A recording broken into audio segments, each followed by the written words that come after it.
Dans une précédente session, lorsqu'on a vu la présentation de Monaco, on a signalé que Monaco était disponible sur différentes plateformes, aussi bien Linux, Windows et bien évidemment, Monaco est disponible aussi sous forme d'image Docker. Donc, aujourd'hui, dans certaines entreprises, on utilise énormément Docker, donc ça peut être intéressant de travailler sur l'image Docker. Donc, dans cette nouvelle session, on va voir comment est-ce qu'on peut construire notre propre image Docker. Différentes raisons peuvent nous conduire à construire notre propre image Docker, mais la principale raison, c'est pour la gestion des certificats.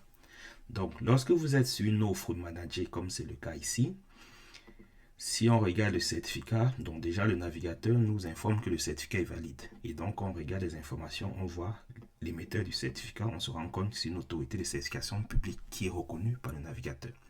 Donc, lorsque on va appeler cette URL par Monaco, on n'aura pas de problème de certificat. Le problème va se poser lorsque vous êtes sur une offre managée. Et lorsqu'on est dans des offres managées, on peut être dans deux scénarios. Le premier scénario, c'est que l'entreprise décide de positionner un certificat auto-signé sur le cluster. Donc à ce moment, vous comprenez que c'est un certificat auto-signé.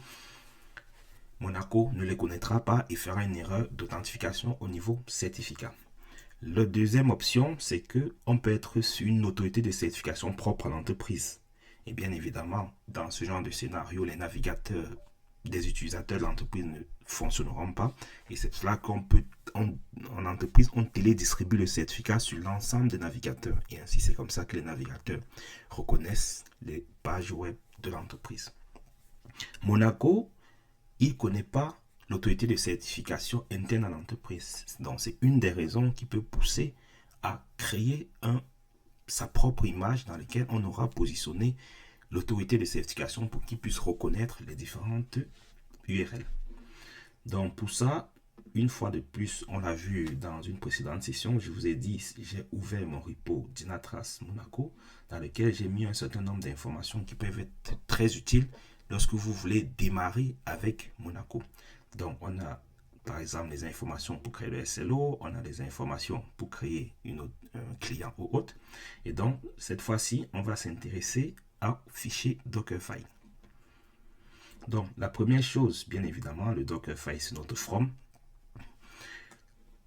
Notre from, il part de l'image Docker disponible sur le Docker Hub, dont l'image publique, avec la dernière version. Pourquoi est-ce qu'on a fait le choix d'aller sur la dernière version? Parce que dans la majorité des entreprises, le choix est fait de positionner le cluster Dynatrace en auto-update.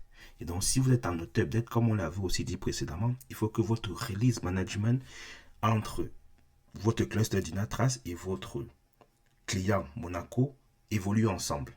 Et c'est pour cela que comme si vous êtes en auto-update, il faut aussi que votre config Monaco soit aussi en auto-update. Et c'est pour cela que j'ai positionné ici. Par contre, si l'entreprise fait le choix de ne pas être en auto-update, ça peut devenir intéressant aussi de fixer la version ici. Là, vous êtes sûr que vous n'êtes pas en déphasage. Une autre option aussi, au lieu d'utiliser l'image publique construite par Dynatrace, vous pouvez faire un from d'une version ajout de Alpine et récupérer le client à partir d'une commande curl que vous aurez rajoutée dans votre Dockerfile. Donc vous avez ces deux options pour votre point de départ. Dans les sessions qui vont arriver, on va voir comment on va comprendre, vous comprendrez pourquoi est-ce que j'ai fait le choix de positionner plutôt dans le label le mot owner, alors qu'en général, lorsqu'on positionne le label pour dire la personne qui crée la machine, en général, on positionne plutôt mainteneur. Ça, c'est pas obligatoire, mais dans la majorité des cas, c'est ce qui est fait. Bon, en entreprise, vous ne mettrez pas un utilisateur comme ça, ce sera éventuellement votre Digital Factory. Et bien évidemment, l'élément qui nous amène dans ce Dockerfile, c'est la ligne 7. Et c'est dans la ligne 7 qu'on informe, donc dans notre config, on signale que d'aller récupérer l'ensemble des certificats qui se retrouveront dans le dossier 7 et les positionner dans le dossier pour que Monaco, lorsqu'il va s'exécuter, vu que ça c'est le dossier par défaut système, il a récupéré l'ensemble des certificats pour faire cette tentative de connexion SSL. Donc, si je retourne à la racine du dossier, donc j'ai un dossier ici qui s'appelle SED, et donc ce que vous avez à faire éventuellement, c'est de cloner le repo et de tout simplement déposer vos fichiers ici. Et donc, votre chaîne CI/CD se chargera de builder comme vous l'aurez fait. Pour ceux qui ne sont pas familiarisés avec les chaînes CI/CD, donc j'ai ajouté aussi dans le repo, donc on verra aussi au fil des différentes sessions. Moi, ce que je vais essayer de faire, c'est que lorsqu'on va parler CI/CD, je ne vais pas me cantonner à une solution. Donc, on va essayer de switcher entre solutions pour vous donner différentes options pour vous. Juste pour vous dire que il ne faut pas rester cantonné, il faut vous poser la question, vous êtes sur quel type de produit et de vous dire c'est possible. Donc, que vous soyez sur du GitLab Action, que vous soyez sur, je sais pas, que vous soyez sur du GitLab CI/CD ou vous soyez sur du GitHub Action, donc ainsi de suite, du Jenkins, c'est possible avec l'ensemble de ces outils. C'est juste la méthode qui va éventuellement changer. Donc ici, je vous ai rajouté une config qui va vous permettre de builder automatiquement le Dockerfile. Donc cette config va builder automatiquement ce Dockerfile. Donc ici, la config est déjà positionnée, elle est fonctionnelle.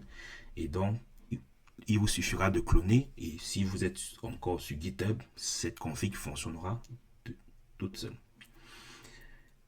Une fois que vous le faites, vous voyez ici, automatiquement, GitHub vous informe qu'il est en train de builder de manière récurrente un package. Et donc, le package s'appelle Dynatrace Monaco. Bien évidemment, quand on va regarder son contenu, on se rend compte qu'il va nous créer une image que vous pouvez télécharger à partir de cette commande qui est là. Et c'est comme ça que vous pouvez builder votre image. Bien évidemment, si vous clonez le repo et que vous le mettez sur un gestionnaire plutôt du type GitLab, à ce moment, cette config ne fonctionnera pas. Il faudra l'adapter avec votre config. Ici, on a déjà un GitLab CI qu'on verra plus tard. On verra comment est-ce qu'on l'exploitera plus tard. Donc, c'est juste pour vous donner différentes approches CI/CD pour justement vous montrer que peu importe la solution CI/CD sur laquelle vous êtes, Monaco va pouvoir s'adapter.